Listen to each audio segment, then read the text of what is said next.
ನಮಸ್ಕಾರ ಎಲ್ಲರಿಗೂ, ನಾನು ನಿಮ್ಮ ಧನಂಜಯ್. Welcome back. ಸೊ ನಾವಿವತ್ತು ರಿವ್ಯೂ ಮಾಡ್ತಿರೋದು BS6 Phase 2 ಡ್ಯೂಕ್ 200. ನಾನು ಮೊದಲನೇ ವಿಷಯ ಏನು ಹೇಳೋದಂದರೆ, ಹಳೆ ಡ್ಯೂಕ್ 200ಗೂ ಈ ಡ್ಯೂಕ್ 200ಗೂ ಏನಪ್ಪ ವ್ಯತ್ಯಾಸ ಅಂತಂದರೆ, ಈ 2024 ಮಾಡಲಲ್ಲಿ ನಿಮಗೆ ಈ ಅಪ್ಡೇಟೆಡ್ LED ಹೆಡ್ಲೈಟ್ ಸಿಗ್ತಾಯಿದೆ. ಅಂದರೆ ನಿಮಗೆ ಮುಂಚೆ ಡ್ಯೂಕ್ 390 250 ಏನು ಬರ್ತಿತ್ತು ಆ ಹೆಡ್ಲೈಟ್ ಬರ್ತಿದೆ. ಹಾಗೂ ಇದು E20 ಫ್ಯೂಲ್ ಹಾಕ್ಬಿಟ್ಟು ರನ್ ಮಾಡ್ಬೋದು.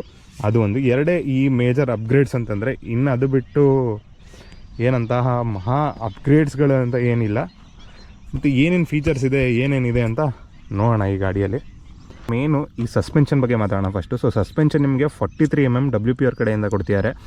ಮೋಸ್ಟ್ಲಿ 200cc ಸೆಗ್ಮೆಂಟಲ್ಲಿ 43 mm ಸಸ್ಪೆನ್ಷನ್ ಕೊಡ್ತಿರೋದು ಡ್ಯೂಕ್ 200ಅಲ್ಲಿ ಮಾತ್ರ ಅನಿಸುತ್ತೆ. ಸೊ ಹಾಗೂ ನಿಮಗೆ 17 inch ಅಲಾಯ್ ವೀಲ್ ಸಿಗುತ್ತೆ, ಆರೆಂಜ್ ಕಲರ್ದು ಫ್ರಂಟಲ್ಲಿ. ಬ್ರೇಕ್ಸ್ ಬಗ್ಗೆ ಮಾತಾಡೋದಾದರೆ 300 mm ಡಿಸ್ಕು, ಬೈಬ್ರೇ ಬ್ರೇಕ್ಸು. ಹಾಗೂ ಟಯರ್ಸು 110/70 ರೆವ್ಜಿ ಅವ್ರ ಕಡೆಯಿಂದ ಕೊಡ್ತಾಯಿದ್ದಾರೆ. ಸೊ ಇದು ಚೆನ್ನಾಗಿದೆ ಟಯರ್ಸು, ಬಟ್ ಇನ್ನೂ ಒಳ್ಳೆ ಟಯರ್ ಹಾಕ್ಬೋದು. ಬಟ್ 200cc ಓಕೆ ಅಂತಲೇ ಹೇಳ್ಬೋದು. ಹಾಗೂ ಇಲ್ಲಿ ನಿಮಗೆ ಇಂಡಿಕೇಟರ್ಸು LED ಇಂಡಿಕೇಟರ್ಸ್ ಬರುತ್ತೆ. ಹಾಗೂ ಹೆಡ್ಲ್ಯಾಂಪ್ ಕೂಡ ಇವಾಗ LED ಮಾಡಿದ್ದಾರೆ. ಇದು day light, high beam low beam ಎಲ್ಲ ತೋರಿಸ್ತೀನಿ ಇವಾಗ. ಸೊ ಆನ್ ಮಾಡಿದಾಗ ನಿಮಗೆ ಇಷ್ಟಿರುತ್ತೆ. ಇಲ್ಲಿ ನಮ್ಮ ಹುಡುಗ ಇದಕ್ಕೆ ಒಂದು ಬ್ಲ್ಯಾಕ್ ಕಲರ್ ಬ್ಯಾಟ್ಮ್ಯಾನ್ ಥರ ಫುಲ್ ಏನೋ ಮಾಸ್ಕ್ ಥರ ಹಾಕ್ಸ್ಬಿಟ್ಟಿಯಾನೆ ಶೇಡು. ಒಂದು ಇಂಡಿಕೇಟರ್ಸ್ ನಿಮಗೆ ನೋಡಿ, ಇದು LED ಇಂಡಿಕೇಟರ್ಸು. ಇದು ಆನ್ ಮಾಡಿದಾಗ ನಿಮಗೆ ಹೆಡ್ಲೈಟು ಈ ಥರ ಬರುತ್ತೆ. ಹಾಗೂ ಹೈ ಬೀಮು ಲೋ ಬೀಮು ಇಷ್ಟಿದೆ ಹೆಡ್ಲೈಟು ಫ್ರಂಟ್ ಪಾರ್ಟು. ಜನ ಅಂತೂ ನನ್ನ ವಿಡಿಯೋ ನೋಡ್ತಿಲ್ಲ, ನೀನು ಅದನ್ನು ನೋಡೋಕೆ ಬಂದ್ಯಾ? ಬಾ ಇಲ್ಲೇ ಲೈವ್ ಆಗಿ ನೋಡ್ಬಿಡು. ನಿಮ್ಮ ಅಭಿಮಾನಿ ಅಣ್ಣ. ಸೊ ಫ್ಯೂಲ್ ಟ್ಯಾಂಕ್ ಕೆಪಾಸಿಟಿ ಬಗ್ಗೆ ಮಾತಾಡೋದಾದ್ರೆ ನಿಮಗೆ 13.4 litres of fuel tank capacity ಇದೆ. E20 fuel ಹಾಕ್ಸ್ಬೋದು. ನಿಮಗೆ ಅರೌಂಡ್ ಫುಲ್ ಟ್ಯಾಂಕ್ ಮಾಡಿಸಿದ್ರೆ ನಿಮಗೊಂದು 300ರಿಂದ 400 ಒಳಗಡೆ ಬರುತ್ತೆ ರೇಂಜು. ಅದು ನಿಧಾನಕ್ಕೆ ಆರಾಮಾಗಿ ಓಡಿಸಿದ್ರೆ, ಚಚ್ಕೊಂಡು ಹೋದರೆ ಅಷ್ಟು ಬರಲ್ಲ. ಆಮೇಲೆ ನೀವು ಈ ಕಲರು ಇಲ್ಲಿ ಇದಿದೆ, ಇಲ್ಲಿ ಈ ಶೇಡ್ ಇದೆ, ಇಲ್ಲಿ ಮತ್ತು ಬ್ಲ್ಯಾಕ್ ಇದೆ ಅಂತೆಲ್ಲ ಅಂದ್ಕೊಳಕ್ಕೆ ಹೋಗ್ಬಿಟ್ರೆ ಇದು ಕಸ್ಟಮ್ ಮಾಡಿಸಿರೋದು ಇವರು. ಸೊ ಇದೇ ಕಲರೇ ಇರತ್ತೆ ಇಲ್ಲೂ ನಿಮಗೆ. ಹಾಗೂ ಇಲ್ಲೊಂದು ಡ್ಯೂಕ್ 200 ಸ್ಟಿಕ್ಕರಿಂಗ್ ಬರುತ್ತೆ ಈ ಸೈಡು. ಮತ್ತು ಈ ಸೈಡ್ ಏನಂತ ಏನಿಲ್ಲ. ಸೊ ನಾವಿವಾಗ ಇಂಜಿನ್ ಬಗ್ಗೆ ಮಾತಾಡೋದಾದರೆ ನಿಮಗೆ ಮಾಮೂಲಿ ಹಳೆ ಇಂಜಿನೇ ಡ್ಯೂಕ್ 200ದು, ವಿಚ್ ಪ್ರೊಡ್ಯೂಸಸ್ ಅರೌಂಡ್ 24.67 BHP ಹಾಗೂ 19.3 Nm ಆಫ್ ಟಾರ್ಕು. ಇಂಜಿನ್ ಬಗ್ಗೆ ಏನು ಕಂಪ್ಲೇಂಟ್ಸ್ ಇಲ್ಲ. ಬ್ರೇಕ್ಸು, ಗೇರು ಎಲ್ಲದ್ರ ಬಗ್ಗೆ ಗಾಡಿ ಓಡಿಸ್ತಾ ಮಾತಾಡೋಣ. ಹಾಗೂ ನಿಮಗಿಲ್ಲಿ ಅಂಡರ್ ಬೆಲ್ಲಿ ಎಕ್ಸಾಸ್ಟ್ ಬರುತ್ತೆ, ಮೋನೋಶಾಕು ಮಾಮೂಲಿ, ಅದನ್ನು WP ಕಡೆಯಿಂದ. ಆಮೇಲೆ ಹಿಂದ್ಗಡೆ ಸೆಕ್ಷನ್ಗೆ ಬಂದರೆ ಇಲ್ಲಿ ನಿಮಗೆ 230 mm ಡಿಸ್ಕು, ಸೇಮ್ ಬೈಬ್ರೇ ಅವ್ರ ಬ್ರೇಕಿಂಗೇನೆ. 150/60 section tyre, same 17 inch alloy wheels. ಹಾಗೂ ಇದನ್ನು ಕೂಡ ಸೇಮ್ ಟಯರು, MRF ರೆವ್ಜಿ ಟಯರ್ಸೇ, ಇನ್ನೇನು ಡಿಫ್ರೆನ್ಸ್ ಇಲ್ಲ. ಸೊ ಹಿಂದ್ಗಡೆ ಪಾರ್ಟು ನೋಡೋದಾದರೆ ಹಿಂಗಿದೆ. ಇಲ್ಲಿ ಇನ್ನೂ ಕೆಳಗಡೆ ಬಂದು ಅದಾದಮೇಲೆ ಇಂಡಿಕೇಟರ್ ಬರುತ್ತೆ. ಗೊತ್ತಲ್ಲ, ಹುಡುಗರು ಗಾಡಿ ತೊಗೊಂಡ್ಮೇಲೆ ಅದು ಸ್ಟಾಕಲ್ಲಿ ಇಟ್ಬಿಟ್ರೆ ಅದು ಗಾಡಿಗೇನೆ ಅವಮಾನ. ಸೊ ಅದಕ್ಕೆ ಈ ಥರ ಎಲ್ಲ ಚೇಂಜ್ ಮಾಡಿರ್ತಾರೆ. ಲುಕ್ಕು ಸಖತ್ತಾಗಿದೆ ನೋಡಿ. ಹಿಂದ್ಗಡೆ ಸ್ಯಾರಿ ಗಾರ್ಡ್ ಬರುತ್ತೆ, ಆಮೇಲೆ ಟಯರ್ ಅಗ್ಗರ್ ಬರುತ್ತೆ. ಇದನ್ನೆಲ್ಲ ತೆಗ್ಸ್ಬಿಟ್ಟಿದ್ದಾರೆ. ಒಳ್ಳೆ ರಾ ಲುಕ್ಕು ಡ್ಯೂಕ್ 200ಗೆ ಇವಾಗ ಈ ಥರ ಮಾಡಿಸಿರೋದು. ನೀವು ಮಾಡಿಸ್ಕೋಬೋದು, ಏನು ತೊಂದರೆ ಇಲ್ಲ. ಆದರೆ ಮಳೆಗಾಲದಲ್ಲಿ ಹಿಂದೆ ಕೂತವನಿಗೆ ಮಾತ್ರ ಪಕ್ಕಾ ಹೊಗೆನೆ. ಸೊ ಈ ಸೈಡ್ ಸೆಕ್ಷನ್ ಈ ಥರ ಇದೆ. ಇನ್ನೇನಿದ್ರು ಗಾಡಿ ಓಡಿಸ್ಕೊಂಡು ಮಾತಾಡೋಣ ಮಿಕ್ಕಿದ್ದೆಲ್ಲ. ಸೊ ಬನ್ನಿ.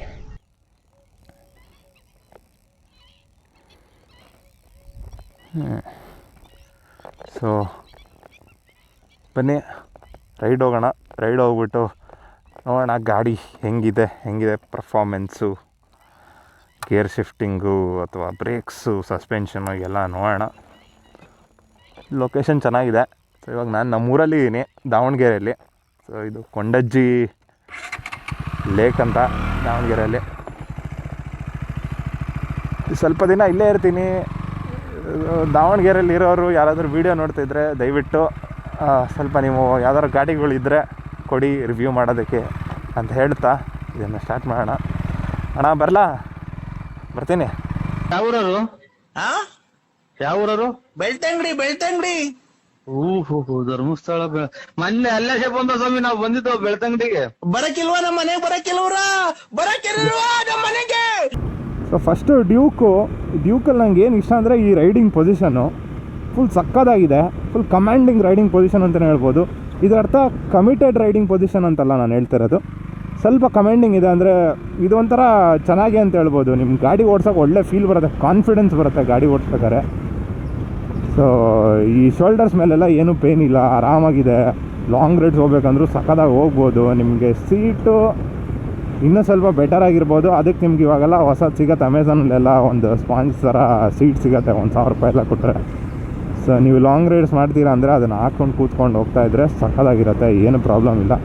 ಹಾಗೆ ಇದು ಫುಡ್ ಪೇಕ್ ಪೊಸಿಷನ್ನು ಸ್ವಲ್ಪ ಮೇಲ್ಗಡೆ ಇದೆ, ಅಂದರೆ ಕಾರ್ನರಿಂಗ್ ಕ್ಲಿಯರೆನ್ಸ್ನ ಇನ್ಕ್ರೀಸ್ ಮಾಡೋಕ್ಕೋಸ್ಕರ ಆ ಥರ ಮಾಡಿದ್ದಾರೆ ಅನ್ಸುತ್ತೆ. So overall riding position ಸಕ್ಕದಾಗಿದೆ, ಏನು ಪ್ರಾಬ್ಲಮ್ ಇಲ್ಲ. ಸಸ್ಪೆನ್ಷನ್ನು ಸಿಕ್ಕಾಪಟ್ಟೆ ಸ್ಟಿಫು, ಯಾಕಂದರೆ ಸ್ಪೋರ್ಟ್ಸ್ ಗಾಡಿಯಿಂದ ನಾವು ಒಳ್ಳೆ ಸಾಫ್ಟ್ವೇರ್ ಸೈಡ್ ಸಸ್ಪೆನ್ಷನ್ ಎಕ್ಸ್ಪೆಕ್ಟ್ ಮಾಡಲೂಬಾರ್ದು, ಯಾಕಂದರೆ ಅದು ಹ್ಯಾಂಡ್ಲಿಂಗಿಗೆ ಪ್ರಾಬ್ಲಮ್ ಆಗಿಬಿಡೋದು ಆಮೇಲೆ. ಸೊ ಈ ಸಸ್ಪೆನ್ಷನ್ನು ಸೆಟಪ್ಪು ಸಕ್ಕದಾಗಿದೆ. ಬ್ಯಾಡ್ ರೋಡ್ಸಲ್ಲೆಲ್ಲ ಪರ್ಫಾರ್ಮೆನ್ಸು ಕೇಳಲೇಬೇಡಿ, ಬೆನ್ನು ಗಿನ್ನು ಎಲ್ಲ ನೋವಾಗುತ್ತೆ. ಸೊ ಏನಿದ್ರು ಸ್ಟ್ರೇಟ್ ರೋಡ್ಸು ಹೈವೇಸಲ್ಲಿ ಒಳ್ಳೆ ಪರ್ಫಾರ್ಮೆನ್ಸು, ಒಳ್ಳೆ ಸ್ಟೆಬಿಲಿಟಿ, ಒಳ್ಳೆ ಫ್ಲಿಕಬಿಲಿಟಿ ಇರುತ್ತೆ ಈ ಸಸ್ಪೆನ್ಷನ್ ಕಡೆಯಿಂದ.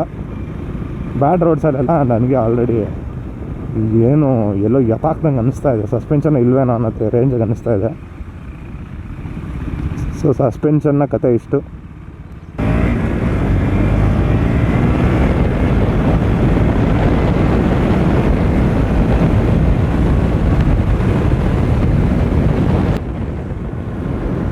ಪವರ್ ಬಗ್ಗೆ ಮಾತಾಡೋದಾದರೆ ನಿಮಗೆ ನೋಡಿ, ನೀವು ಹಳೇ ಡ್ಯೂಕ್ BS4 BS3 ಕಂಪೇರ್ ಮಾಡಿಕೊಂಡ್ರೆ ಇದರಲ್ಲಿ ಪುಲ್ಲಿಂಗ್ ಪವರು ಅದಕ್ಕೆ ಕಂಪೇರ್ ಮಾಡ್ಕೊಂಡಾಗ ಸ್ವಲ್ಪ ಕಡಿಮೆ ಅನಿಸುತ್ತೆ. ಬಟ್ ಇದೆ ಚೆನ್ನಾಗಿ ನುಗ್ಗತ್ತೆ, ಎಫಿಷಿಯೆಂಟ್. 200 cc ಬೇಕಾಗಿರೋಷ್ಟು ಪವರ್ ಅಂತೂ ಖಂಡಿತವಾಗೂ ಇದೆ. ಬಟ್ ಹಳೆ ಗಾಡಿಗೆ ನಾವು ಕಂಪೇರ್ ಮಾಡ್ಕೊಳಕ್ಕಲ್ಲ. ಹಳೆ ಗಾಡಿಗೆ ಕಂಪೇರ್ ಮಾಡಿದ್ರೆ ಇದು ಹೆಂಗೆ ಅಂದರೆ ಸೀಡ್ಲೆಸ್ ದ್ರಾಕ್ಷಿ ಥರ.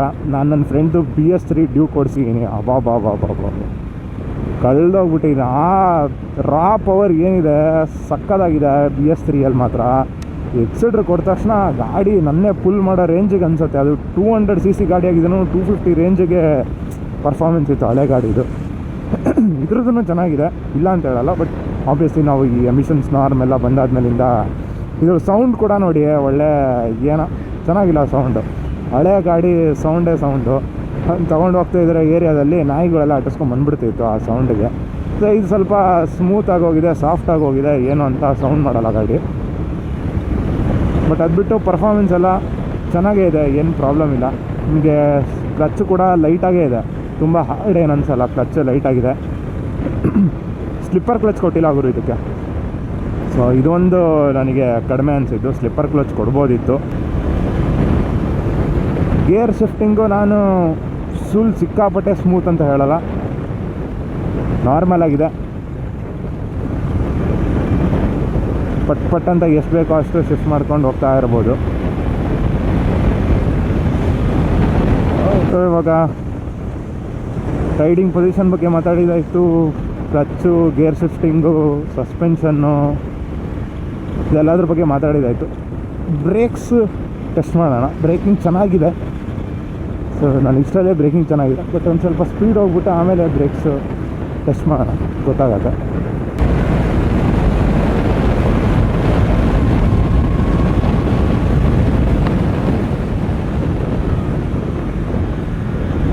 ಬ್ರೇಕಿಂಗ್ ಫುಲ್ ಸಕ್ಕತ್ತಾಗಿದೆ ಗುರು. ಬ್ರೇಕಿಂಗೂ ಚೆನ್ನಾಗಿದೆ, ಒಳ್ಳೆ ಸ್ಟಾಪಿಂಗ್ ಪವರ್ ಇದೆ. ಬರೀ ನಾನು ಫ್ರಂಟ್ ಯೂಸ್ ಮಾಡ್ತೀನಿ, ಬರೀ ಫ್ರಂಟ್ ಯೂಸ್ ಮಾಡಿದ್ರೂ ಈ ರೇಂಜಿಗೆ ಒಳ್ಳೆ ಬ್ರೇಕಿಂಗ್ ಪವರ್ ಇದೆ. ನಾನು ಬ್ಯಾಕ್ ಯೂಸೇ ಮಾಡಲಿಲ್ಲ ಹೇಳ್ಬೇಕಂದ್ರೆ. ಸೊ ಬ್ರೇಕಿಂಗ್ ಸಕ್ಕತ್ತಾಗಿದೆ. ಮಿರರ್ಸು ನಮ್ಮ ಹುಡುಗ ತಗ್ಸ್ಬಿಟ್ಟಿಯಾನೆ. ಇವಾಗೆಲ್ಲ ಗೊತ್ತಲ್ಲ, ಮಿರರ್ ತಗ್ಸೋದು, ಹಿಂದ್ಗಡೆ ಟೈರ್ ಅಗರ್ ತಗ್ಸ್ಬಿಡೋದು ಅದೆಲ್ಲ ಮಾಮೂಲಿ. ಆದ್ರೂ ನೀವೆಲ್ಲ ತಗ್ಸಕ್ಕೆ ಹೋಗ್ಬೇಡ್ರಿ. ಮಿರರು ಲಾಂಗ್ ರೈಡ್ಸಲ್ಲೆಲ್ಲ ತುಂಬ ಇಂಪಾರ್ಟೆಂಟು. ಇದೆಲ್ಲ ಇರಬೇಕು ಗಾಡಿಯಲ್ಲಿ, ಇದೆಲ್ಲ ಸೇಫ್ಟಿ. ಮಿರರೆಲ್ಲ ತಗ್ಸ್ಬಾರ್ದು. ಹಿಂದ್ಗಡೆ ಇದೆಲ್ಲ ತಗ್ಸಿ ಪರವಾಗಿಲ್ಲ. ಮಳೆಗಾಲದಲ್ಲಿ ಹೋದರೆ ಗುರು ನನ್ನ ಬೆನ್ನೆ ಇದಾಗೋಗಿರುತ್ತೆ, ಓಡಿಸೋರ್ದೇ ಇದಾಗೋಗಿರುತ್ತೆ. ಹಿಂದೆ ಕೂರ್ಸ್ಕೊಂಡು ಓಡಿಸಿದ್ರೆ ಮುಗಿದೋಯ್ತು ಕತೆ ಅಷ್ಟೇ. ₹100 ಹಾಂ. ಕ್ಯಾಮ್ರಾ ಹ್ಞೂ ಅದು ಹೆಲ್ಮೆಟಿನ ಜೊತೆಗೆ ಕೊಡ್ತಾರಾ? ಇಲ್ಲ, ಹೆಲ್ಮೆಟ್ ಜೊತೆಗೆ ಕೊಡಲ್ಲ, ನಾವು ತಗೋಬೇಕು ಸಪ್ರೇಟ್. ನೀವು ತಗೊಂಡು ಬೆಲ್ಟ್ ಹಾಂ, ಬೆಲ್ಟ್ ಹಾಕೋಬೇಕು. ರೇಸ್ ವಿಡಿಯೋ ಒಳ್ಳೆ ಮಾಡ್ಬೋದು. ಯೂಟ್ಯೂಬಾಗ ಹಾಕೋಕ್ಕೆ.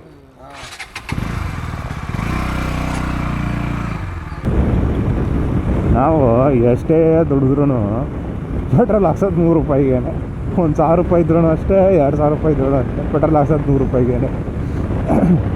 ಏನು ಮಾಡೋಕ್ಕಾಗಲ್ಲ. ಸೊ ಓವರ್ ಆಲು ಗಾಡಿ ಲುಕ್ ವೈಸ್ ಆಗಲಿ, ಯಾವುದೇ ಮ್ಯಾಟ್ರಲ್ಲಾಗಲಿ ಚೆನ್ನಾಗಿದೆ ಅಂತಲೇ ಹೇಳ್ಬೋದು. ಕಂಪ್ಲೇಂಟ್ಸ್ ಅಂತ ನನಗೆ ಏನೂ ಇಲ್ಲ. ಸೊ ಸ್ಲಿಪ್ಪರ್ ಕ್ಲಚ್ ಒಂದು ಆ್ಯಡ್ ಮಾಡ್ಬೋದಿತ್ತು, ಅದು ಬಿಟ್ಟರೆ ಕಂಪ್ಲೇಂಟ್ಸ್ ಅಂತ ಡ್ಯೂಕ್ 200 ಏನೂ ಇಲ್ಲ. ಸೊ ಚೆನ್ನಾಗಿದೆ ಗಾಡಿ. ಇದ್ರದ್ದು ನಿಮಗೆ ಎಕ್ಸ್-ಶೋರೂಮ್ ಪ್ರೈಸ್ ಬಂದುಬಿಟ್ಟು ಅರೌಂಡ್ 1,96,000 ಸಮಥಿಂಗ್ ಬರುತ್ತೆ. ಈ ಆನ್ ರೋಡ್ ಪ್ರೈಸ್ 2,64,000 ಹೆಚ್ಚು ಕಡಿಮೆ ಅಷ್ಟು ಬಂದುಬಿಡತ್ತೆ. ಇದರ ಡೈರೆಕ್ಟ್ ಕಾಂಪಿಟೇಷನ್ ಅಂದ್ಬಿಟ್ಟು ನಿಮಗೆ 200cc NS 200 ಆಬ್ವಿಯಸ್ಲಿ, ಹಾಗೂ RTR ಅಪಾಜಿ 200. ಪ್ರೈಸು ಕಡಿಮೆ ಇದೆ, ಪವರು ಕಡಿಮೆ ಇದೆ. ಇದು ಒಂಥರ ಹೆಂಗೆ ಅಂದರೆ ಅದು ಕಾಸಿಗೆ ತಕ್ಕಂಗೆ ಕಜಾಯ ಅಂತಾರಲ್ಲ, ಸೊ ಆ ಥರ NS 200 ಅಪಾಚೆ 200 ಅಲ್ಲ. NS 200 ಒಂದು ಮಟ್ಟಕ್ಕೆ ಇದಕ್ಕೆ ಫುಲ್ ಕಾಂಪಿಟೇಷನ್ ಕೊಡುತ್ತೆ. ಕ್ಲೋಸ್ ಕಾಂಪಿಟೇಷನ್ ಅಂದರೆ NS 200 ಅಪಾಚೆ ಅಷ್ಟೊಂದು ಕ್ಲೋಸ್ ಕಾಂಪಿಟೇಷನ್ ಅಂತ ನಾವು ಹೇಳೋಕ್ಕಾಗಲ್ಲ. ಸೊ ನಿಮಗೆ ಗೊತ್ತಿರ್ಬೋದು, ಡ್ಯೂಕ್ 200 ಇಂಜಿನ್ನೇ ಪಲ್ಸರ್ NS 200 ಯೂಸ್ ಮಾಡೋದು, ಇಬ್ಬರು ಪ್ಲ್ಯಾಟ್ಫಾರ್ಮ್ ಶೇರಿಂಗ್ ಮಾಡಿಕೊಂಡು. ಸೊ ಸೇಮ್ ಗಾಡಿ ಪ್ರೊಡ್ಯೂಸ್ ಮಾಡ್ತಾರೆ. ಈ ಡ್ಯೂಕ್ನ ಪ್ರೊಡ್ಯೂಸ್ ಮಾಡೋದು ಬಜಾಜ್ ಅವರೇ, NS 200 ಪ್ರೊಡ್ಯೂಸ್ ಮಾಡೋದು ಬಜಾಜ್ ಅವರೇ. ಇಬ್ಬರು ಒಂದೇನೆ, ಎಲ್ಲ ಒಂದೇನೆ, ಅಣ್ಣ ತಮ್ಮ ಇದ್ದಂಗಿದ್ರು. ಬಟ್ ಆದ್ರೂ ಇಂಜಿನ್ ಸಿಕ್ಕಿದ್ದು ಡ್ಯೂಕಿಂದ. ಸೊ ಅಪ್ಪ ಯಾವಾಗಲೂ ಅಪ್ಪನೇ, ಮಗ ಯಾವಾಗಲೂ ಮಗನೇ.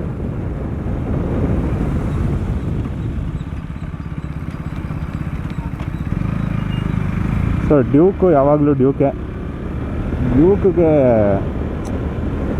ಏನೋ ಒಂದು ಬೇರೆ ಇದೆ ಲುಕ್ ವೈಸ್ ಆಗಲಿ ನಿಮಗೆ ಎಲ್ಲ ಸಕ್ಕತ್ತಾಗಿದೆ. ಸೊ ಓವರ್ ಆಲ್ ಗುರು ಎಲ್ಲದ್ರ ಬಗ್ಗೆನೂ ಮಾತಾಡಿದ್ವಿ. ಏನು ಅಂತ ಕಂಪ್ಲೇಂಟ್ಸ್ ಆಗಲಿ ಏನೂ ಇಲ್ಲ. ಗಾಡಿ ಫುಲ್ ಸಕ್ಕತ್ತಾಗಿದೆ ಅಂತಲೇ ಹೇಳ್ಬೋದು. ಗಾಡಿ ಮಾತ್ರ, ಗಾಡಿ ಬಗ್ಗೆ no comments except slipper clutch part. ಇಲ್ಲಿ ನಿಮಗೆ ಇನ್ನೊಂದು ಯಾವ್ದಾರು LCD ಡಿಸ್ಪ್ಲೇ ಥರ ಬೇರೆ ಥರ ಹೊಸದು ಕೊಡ್ಬೋದು.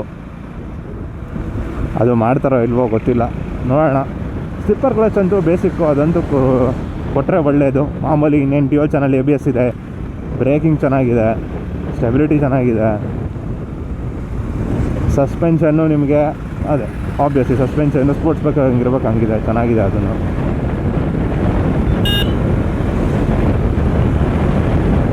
ಪವರ್ ಪಿಕಪ್ಪೂ ಚೆನ್ನಾಗೇ ಇದೆ, ಏನು ಮೋಸ ಇಲ್ಲ. ಧನ್ಯವಾದಗಳು, ಮತ್ತೆ ಭೇಟಿ ಆಗೋಣ ನೆಕ್ಸ್ಟ್ ವಿಡಿಯೋದಲ್ಲಿ.